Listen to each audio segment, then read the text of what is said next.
Assalamualaikum warahmatullahi wabarakatuh. Perkenalkan, nama saya Satrika Kurniasari dengan NIM 2020 1018 03 11 064 dari Prodi Ekonomi Pembangunan Universitas Muhammadiyah Malang.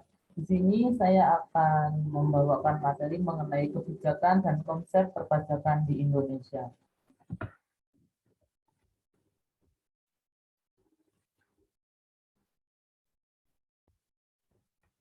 Pengertian pajak. Pengertian pajak sendiri sederhananya yaitu pemungutan wajib dari rakyat untuk negara. Fungsi pajak adalah membiayai pengeluaran-pengeluaran.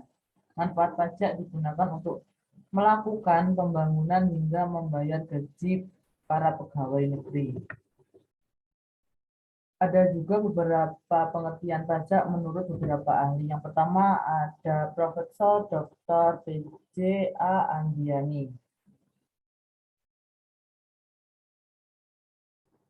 Beliau menyatakan bahwa pajak adalah iuran masyarakat kepada negara yang dapat dipaksakan yang terutang oleh wajib membayarnya menurut peraturan-peraturan umum atau biasanya dimasukkan ke dalam undang-undang dengan pajak mendapatkan prestasi kembali yang langsung dapat ditunjuk dan yang gunanya adalah untuk membiayai pengeluaran-pengeluaran umum berhubungan tugas negara untuk menyelenggarakan pemerintahan.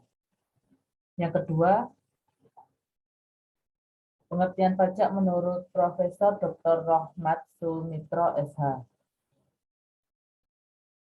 Menurut beliau, pajak adalah iuran rakyat kepada kas negara berdasarkan undang-undang yang dipaksakan dengan tidak mendapat dasar timbal atau kontraprestasi yang langsung dapat ditunjukkan dan yang digunakan untuk membayar pengeluaran pemerintah. Yang ketiga, ada juga menurut Sommerfeld, Ray M, Anderson, Herzl M, dan Brock Horace R. Mereka menyatakan bahwa pajak adalah suatu pengalihan sumber dari sektor swasta ke sektor pemerintah, bukan akibat pelanggaran hukum, namun wajib dilaksanakan berdasarkan ketentuan yang ditetapkan oleh lebih dahulu tanpa mendapat imbalan yang langsung dan proporsional agar pemerintah dapat melaksanakan tugas-tugasnya untuk menjalankan pemerintahan. Dan yang keempat, ini berdasarkan Undang-Undang Nomor 28 Tahun 2007 tentang Ketentuan Umum dan Tata Cara Perpajakan Pasal 1.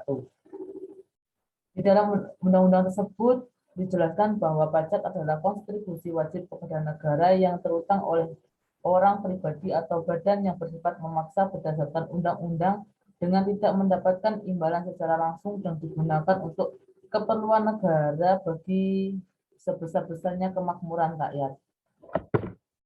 Selanjutnya ada ciri-ciri pajak. Di yang pertama itu ada pajak merupakan kontribusi wajib dari masyarakat kepada negara. Yang kedua tanpa kontraprestasi secara langsung. Yang ketiga dipungut oleh pemerintah pusat atau negara maupun oleh pemerintah daerah atau provinsi, kabupaten ataupun kota berdasarkan UU dan aturan pelaksanaannya sehingga sanksinya tegas dan bisa dipaksakan. Yang keempat, digunakan untuk membiayai pelaksanaan pemerintahan kemakmuran masyarakat. Yang kelima, memiliki fungsi untuk mengisi kas atau anggaran negara yang diperlukan untuk menutup pembiayaan penyelenggaraan pemerintah dan sebagai alat untuk mengatur atau melaksanakan kebijakan negara dalam bidang ekonomi. Selanjutnya di sini ada hukum pajak yang dibedakan menjadi dua, yaitu hukum pajak material dan yang kedua hukum pajak formil. Hukum pajak material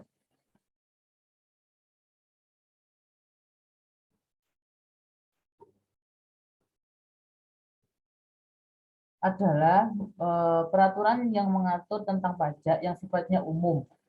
Hukum pajak material ini wujudnya berupa undang-undang perpajakan seperti Undang-Undang Nomor 7 Tahun 1983, sebagaimana telah beberapa kali diubah, terakhir dengan Undang-Undang Nomor 36 Tahun 2008 tentang pajak penghasilan, UU Nomor 18 Tahun 2000 sebagai telah beberapa kali diubah, terakhir dengan menjadi UU Nomor 42 Tahun 2009 tentang PPN dan PPNBM DSB.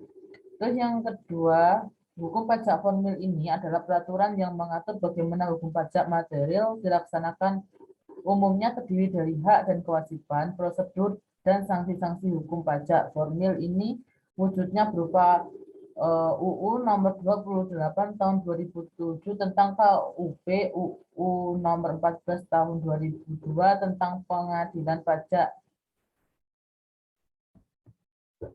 Selanjutnya di sini ada penafsiran pajak dalam hukum pajak. Di sini dibedakan menjadi 7. Yang pertama ada penafsiran historis, yaitu penafsiran undang-undang dengan melihat sejarah dibuatnya undang-undang tersebut. Yang kedua ada penafsiran sosiologis, yaitu penafsiran atas ketentuan undang-undang yang disesuaikan dengan kehidupan masyarakat yang selalu berkembang. Yang ketiga ada penafsiran sistemik, yaitu penafsiran ketentuan dengan mengaitkannya dengan ketentuan atau pasal-pasal lain dalam undang-undang tersebut atau dari undang-undang lainnya. Yang keempat ada penafsiran otentik, yaitu penafsiran ketentuan dalam undang-undang dengan melihat hal-hal yang telah dijelaskan dalam undang-undang tersebut. Yang kelima, ada penafsiran tata bahasa, yaitu penafsiran ketentuan dalam undang-undang berdasarkan bunyi kata-kata secara keseluruhan dalam kalimat-kalimat yang disusun. Yang keenam, ada penafsiran analogis, yaitu penafsiran ketentuan dengan cara memberkiaskan pada kata-kata yang tercantum dalam undang-undang, sehingga suatu peristiwa yang sesungguhnya tidak termasuk dalam ketentuan menjadi termasuk berdasarkan analog yang dibuat. Yang terakhir, yang ketujuh, yaitu ada penafsiran a contrario, yaitu penafsiran ketentuan undang-undang berdasarkan pada perlawanan pengertian antara masalah yang dihadapi dan masalah yang diatur dalam undang-undang. Selanjutnya, ada perlawanan terhadap pajak. Di sini ada 3 perlawanan terhadap pajak. Yang pertama ada menghindari diri dari pajak atau tax avoidance. Contohnya yaitu wajib pajak bisa memanfaatkan peraturan-peraturan yang bisa menimbulkan pada persepsi atau gray area atau memanfaatkan celah undang-undang yang belum ada aturannya. Yang kedua ada pengelakan diri dari pajak atau tax evasion. Contohnya di sini ada wajib pajak membuat pembukuan ganda untuk mengecilkan pajak yang terhutang, menyembunyikan omset, dan memperbesar beban. Yang ketiga ada melalaikan pajak. Contohnya menghalangi penyitaan dengan menyembunyikan barang-barang yang akan disita, memusnahkan dokumen yang menjadi dasar pembukuan. Selanjutnya di sini ada asas pemungutan pajak. Di sini ada dari beberapa para ahli. Yang pertama dari Adam Smith yang harus memenuhi 4 syarat, yaitu yang pertama ada equality on taxation, yaitu asas yang mensyaratkan bahwa hukum pajak haruslah adil, merata, dan tidak ada diskriminasi dalam menetapkan objek pajak, serta pembebanan kepada masing-masing subjek pajak hendaknya seimbang dengan kemampuannya. Yang kedua ada centrality on taxation, yaitu asas kapasitas hukum dalam perpajakan sebenarnya berlaku pula secara universal dalam bidang hukum lainnya. Yang ketiga ada convenience of payment, yaitu asas yang menyarankan agar pembayaran pajak dipungut pada waktu yang tepat dan dengan cara yang tepat, yang paling sesuai dengan dan menyenangkan bagi wajib pajak pada umumnya.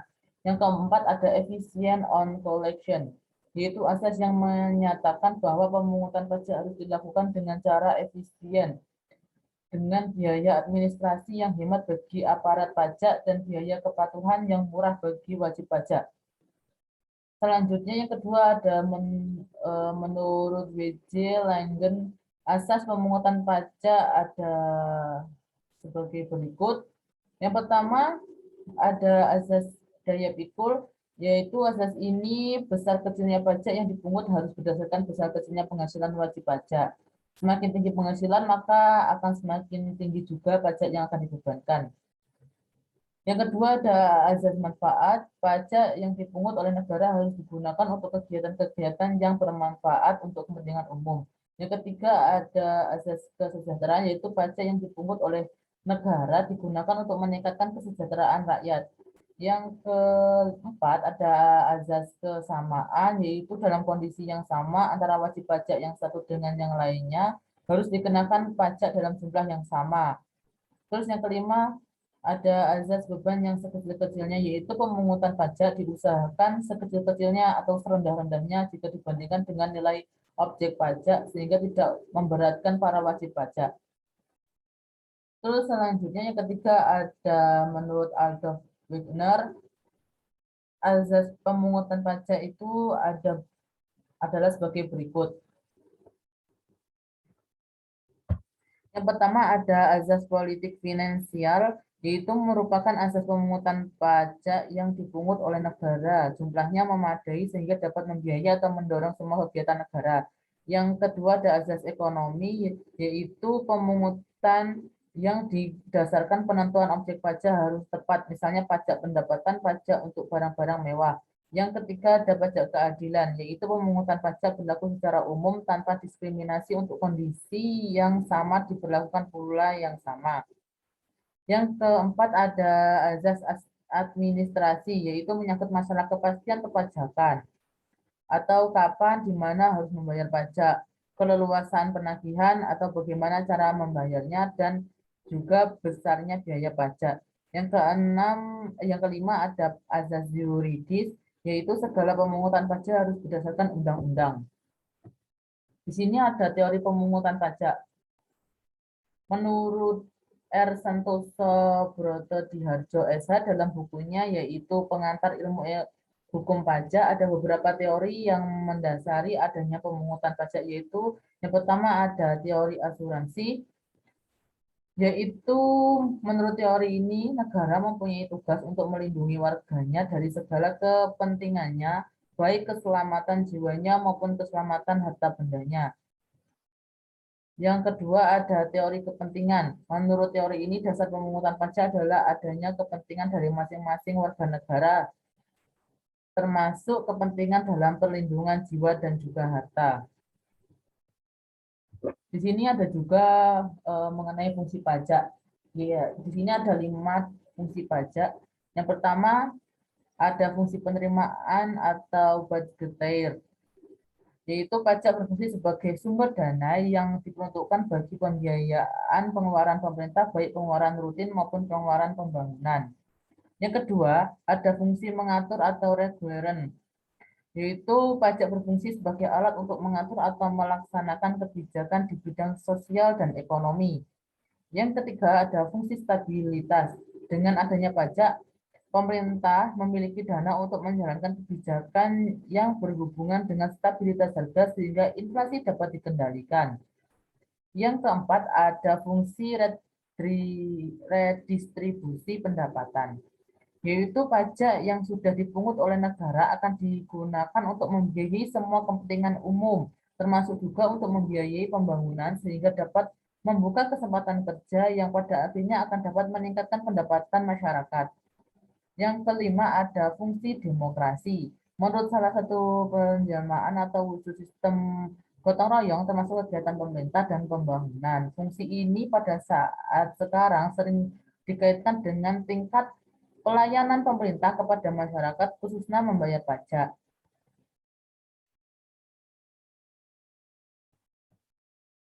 Selanjutnya ada cara pemungutan pajak dan juga sistemnya.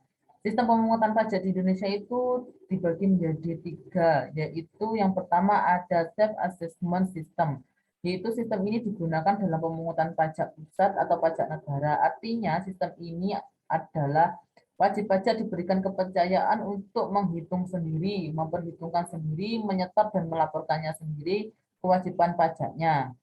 Yang kedua, ada official assessment system, yaitu sistem ini masih digunakan dalam memungut pajak daerah dan pajak pusat yang bersifat final.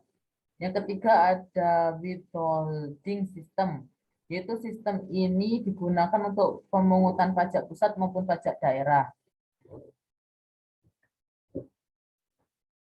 Selanjutnya ada penggolongan pajak, yaitu ada dua.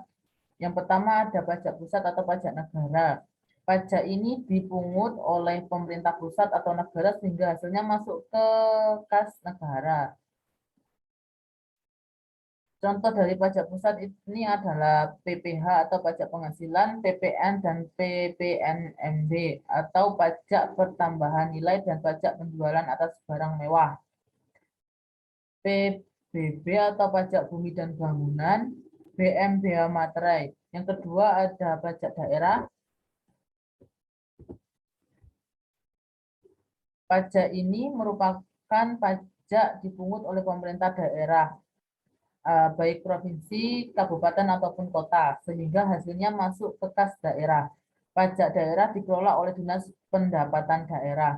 Contoh dari pajak daerah ini adalah pajak provinsi, pajak kendaraan bermotor atau PKB, bea balik nama kendaraan bermotor atau BBNKB, dan lain-lain. Selanjutnya ada juga mengenai tarif pajak. Di sini ada beberapa tarif pajak. Yang pertama ada tarif pajak marginal, yaitu persentase tarif ini berlaku untuk suatu kenaikan dasar pengenaan pajak. Sehingga contohnya adalah penghitungan pajak penghasilan oleh orang pribadi. Yang kedua ada tarif pajak efektif, yaitu persentase dari pajak yang efektif berlaku atau harus diterapkan atas dasar pengenaan pajak tertentu. Yang ketiga ada tarif proporsional atau sebanding, yaitu tarif berupa persentase tetap terhadap jumlah berapapun yang menjadi dasar pengenaan pajak. Yang ketiga ada tarif progresif, di mana tarif progresif ini adalah tarif pajak yang presentasinya menjadi lebih besar apabila yang menjadi dasar pengenaannya semakin besar. Tarif progresif ini dibagi menjadi tiga. Yang pertama ada tarif progresif, yaitu dalam hal ini kenaikan presentase pajaknya semakin besar. Yang kedua ada tarif progresif tetap, yaitu kenaikan presentasenya tetap. Yang ketiga ada tarif progresif degresif, yaitu kenaikan presentasenya semakin kecil. Yang selanjutnya yang kelima ada tarif degresif, yaitu adalah presentase tarif pajak yang semakin menurun apabila jumlah yang menjadi dasar pengenaan pajak menjadi semakin besar. Yang keenam ada tarif tetap, yaitu tarif berupa jumlah yang tetap atau sama jumlahnya terhadap berapapun jumlah yang menjadi dasar pengenaan pajak. Yang ketujuh ada tarif pajak ad valorem, yaitu merupakan tarif dengan presentase tertentu atas harga barang atau nilai suatu barang. Yang terakhir, yang kedelapan ada tarif spesifik, yaitu merupakan tarif dengan jumlah tertentu atas suatu jenis atau satuan jenis barang tertentu.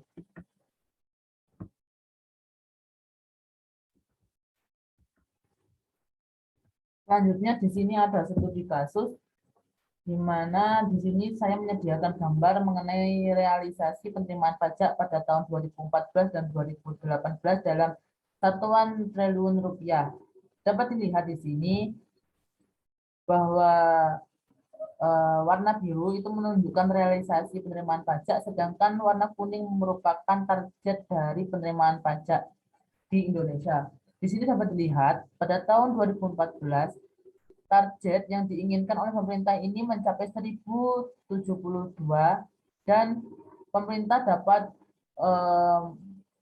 merealisasi penerimaan pajak di tahun 2014 sebanyak 985 triliun rupiah. Sedangkan di tahun 2015 ketika pemerintah menaikkan target menjadi 1.240, maka realisasi penerimaan pajak di tahun 2015 ini juga mengalami kenaikan sejumlah 1.060 triliun rupiah. Sedangkan di tahun 2016, ketika pemerintah kembali menaikkan target realisasi penerimaan pajaknya yang mencapai nilai 1.355 triliun rupiah, Maka di tahun 2016 ini pula realisasi penerimaan pajak juga bisa ikut naik sebesar 1.105 triliun rupiah. Sedangkan di tahun 2017 ketika pemerintah menurunkan target realisasi penerimaan pajaknya yang awalnya 1.355 triliun rupiah menjadi 1.283 triliun rupiah. Namun realisasi penerimaan pajaknya di tahun 2017 ini tetap mengalami peningkatan menjadi 1.147 triliun rupiah. Kemudian di tahun 2018, pemerintah kembali menaikkan target akan realisasi penerimaan pajaknya sebesar 1.424 triliun rupiah. Namun realisasi penerimaan pajaknya di Indonesia ini tetap mengalami kenaikan di angka 1.315 triliun rupiah. Jadi dapat disimpulkan bahwa pada realisasi penerimaan pajak di tahun 2014 dan 2018 ini di Indonesia terus mengalami peningkatan. Dari nilai realisasi penerimaan pajak yang 985 triliun rupiah hingga mencapai 1.315 triliun rupiah. Selanjutnya di sini ada penerimaan perpajakan. PPh dan PPN merupakan kontribusi utama berdasarkan sebesar 50,1% dan 36,7% terhadap penerimaan perpajakan. Di sini dapat dilihat bahwa PPN ini mencapai hingga 655,4 triliun, sedangkan biaya keluar itu hanya mencapai 4,4 triliun, terus pajak lainnya hanya mencapai 8,6 triliun, PBB hanya mencapai 19,1 triliun, sedangkan bea masuk ini mencapai 38,9 triliun, dan biaya cukai ini mencapai 165,5 triliun, sedangkan pajak penghasilan ini merupakan pajak yang paling besar yang bisa mencapai 800,94,4 triliun.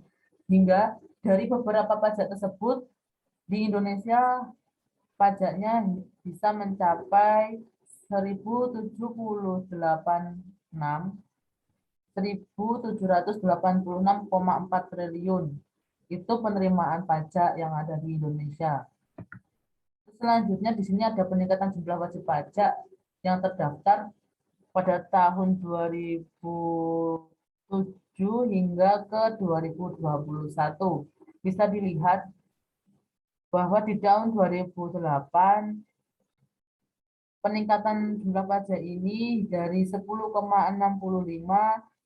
meningkat di tahun 2009 ke angka 17,24 dan naik lagi di tahun 2012 yang mencapai 24,20, kemudian mengalami lagi peningkatan di tahun 2016 yang mencapai angka 33,22, sedangkan di tahun 2017 kembali mengalami peningkatan menjadi 36,51 dan di tahun 2018 kembali mengalami kenaikan hingga mencapai 39,15 dan di tahun 2019 kembali mengalami peningkatan lagi jumlah wajib pajak yang terdaftar hingga mencapai 42,51 dan di tahun 2020